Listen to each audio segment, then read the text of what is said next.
दिव्यांग बांधव असतील, शेतकरी असतील यांच्यासाठी सातत्यानं लढा देणारे आणि प्रहारचे अध्यक्ष आणि नुकताच काल शिवसेनेत प्रवेश करणारे बच्चूभाऊ कडू आपल्यासोबत आहेत। भाऊ, खरं तर पक्षप्रवेशानंतर पहिल्यांदाच किल्ले रायगड आणि स्वराज्याची भूमी असलेल्या या स्वराज्याच्या राजधानीमध्ये आलेले आहात, अभिवादन करायला निघालेले आहात। कशा पद्धतीने एक नवीन ऊर्जा या ठिकाणी घेऊन पुन्हा शिवसेनेच्या कामासाठी आपण जो रायगड स्वराज्यासाठी झटला, या परिसर रक्तानं निहाळला आणि मात्र रयतेचं रक्षण करण्याचं काम रायगडानं छत्रपती शिवरायांनी त्यांच्या प्रत्येक मावळ्यानं केलं। त्याचं स्मरण व्हावं, ती ऊर्जा, ती उमंग सामान्य प्रती जी आस्था आहे ती कुठेही आमच्या डोक्यातून जाऊ नये, हा एक आमच्या डोक्यातल्या भावना आहे। आणि म्हणूनच मी छत्रपतींच्या पायी आमचा माथा टेकण्यासाठी इथं आलो आहे। माझी जिजाऊच्या आणि नंतर महात्मा फुलेंचे असेल किंवा अहिल्यादेवी होळकरांच्या आम्ही ठिकाणी जाणार आहोत, दीक्षाभूमीवर सुद्धा जाऊ। मला असं वाटतं का जो संकल्प छत्रपतींचा होता शेतकऱ्याच्या प्रती, रयतेच्या प्रत्येक गोष्टीवर बारीक नजर, त्याच्या प्रत्येक संवाद त्यांच्यासोबत जो होता तो संवाद राज्य सरकारचा कसा राहील, माझी शिवसेना ही शेतकऱ्याप्रती कशी चांगली उतरेल, म्हणून त्याच्यासाठी एक नवीन संकल्पसुद्धा इथून आपण केला पाहिजे, म्हणून इथे खरं आलो।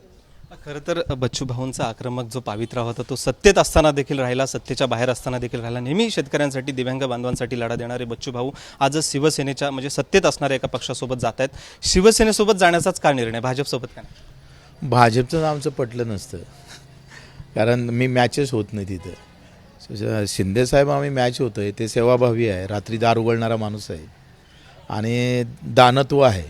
ज्यांनी दिव्यांग मंत्रालय दिल्याबरोबर आम्ही त्यांचे चाहते झालो आहे।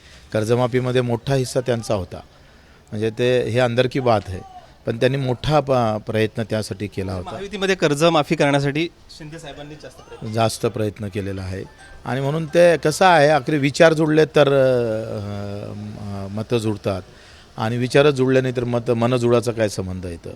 आणि म्हणून आम्ही म्हटलं आहे शिंदे साहेबांना का पदा हा विषय महत्त्वाचा नाही आहे, मुद्दे महत्त्वाचे आहे आणि मुद्दे घेऊन आपण समोर गेलो पाहिजे। माझी संकल्पना आहे, आज जमलंच तर शिंदेसाहेब भेटले तर आम्ही सांगू का एक संवाद यात्रा शेतकऱ्यांची झाली पाहिजे।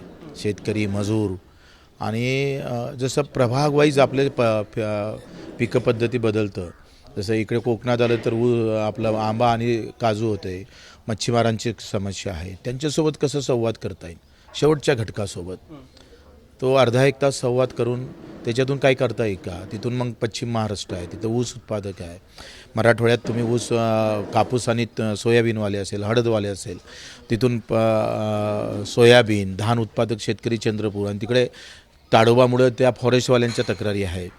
तर असं घेऊन काही शेतकरी आत्महत्यांच्या घरी भेटी देऊन देता येईल, तिथं संदेश देता येईल का आत्महत्याने एक लढणारा माणूस शिवसेना आता उभी राहणार आहे। अशातून मेळघाट जाईल, तिथून आम्ही जळगावहून नाशिकला केळी उत्पादक शेतकऱ्यानंतर कांदा उत्पादक शेतकरी, आणि असा एक प्रवास 3-4 दिवसाचा शिंदेसाहेबांनी स्वतः करावा आणि हा संवाद घडून आणावा। आणि त्या संवादातून शिवसेनेचं शेतकऱ्याचं धोरण अपडेट करून, असं नसते पण अधिक त्याला अपडेट काय करता येईल, बदलत्या काळात बदलतं धोरण कसं निर्माण करता येईल आणि ते आमच्या सरकारमध्ये कसं आणता येईल। नाही आणलं सरकारमध्ये तर आम्ही आहेच ना आंदोलन करायला। बच्चूभाऊंचं धोरण जे आहे ते ऑटोमॅटिक शिवसेनेत आहे, ते उतरताना बघायला मिळेल। बिलकुल, ते आम्ही त्याच्यासाठी गेलो आहे। आम्ही शिवसेनेचा राजकीय प्रवास आम्हीच मोठा करण्याचा प्रयत्न करू, पण शिवसेनेनं शेतकरी, दिव्यांगाचा, मजुराचा, वंचितांचा, पिछड्यांचा प्रवास मोठा केला पाहिजे, ह्या अपेक्षा आहे। खरं तर आपण बघितलं तर बच्चूभाऊ, शिवसेनेनं अनेक ऑपरेशन टायगर राबवले आणि या ऑपरेशन टायगरमध्ये अनेक विरोधी बाकावरचे नेते असतील किंवा सत्ताधाऱ्यांमधले असतील ते देखील शिवसेनेकडे वळताना पाहायला मिळेल। याच ऑपरेशनचा कुठेतरी भाग बच्चूभाऊ नाही, टायगर नाही, हे मीडिया ऑपरेशन आहे। त्यांनी, मला तर माहितीच नव्हतं, मी तर शेतीमध्ये काम करत होतो आणि मला बातमी आली का मला ऑफर आली म्हणून, आणि ते सूत्र आहे ना तुमचे, त्या सूत्रानं हे सूत्र जोडले। अमरावतीच्या लोकसभेचा असेल, विधानसभेचा असेल प्रश्न, त्याच्यामध्ये भाजप विरुद्ध बच्चू कडू किंवा राणा परिवार विरुद्ध बच्चू कडूंचा संघर्ष पाहायला मिळाला। आता सत्तेमध्ये एकत्र काम करावं लागणार आहे, हा संघर्ष संपेल?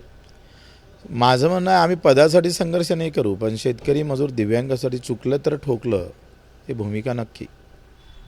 तर बच्चूभाऊ पक्षप्रवेशानंतर आज किल्ले रायगडावर येतात, छत्रपती शिवाजी महाराजांना अभिवादन करून ते पुढील प्रवासाचा जो आहे तो त्या ठिकाणी सुरुवात करणार आहेत। खरं तर कोणी चुकलं तर त्याला ठोकल्याशिवाय आम्ही राहणार नाही, बच्चूभाऊंचं हे धोरण आहे ते कायम राहणार आहे आणि त्यामुळे बच्चूभाऊ आता पुढील प्रवास कसा करणार आहेत शिवसेनेतून, या पक्षप्रवेशानंतर सर्वांनाही उत्सुकता लागून राहिलेली आहे। गणेश मापरळकर, ABP माझा, रायगड। एबीपी माझा, उघडा डोळे बघा नीट.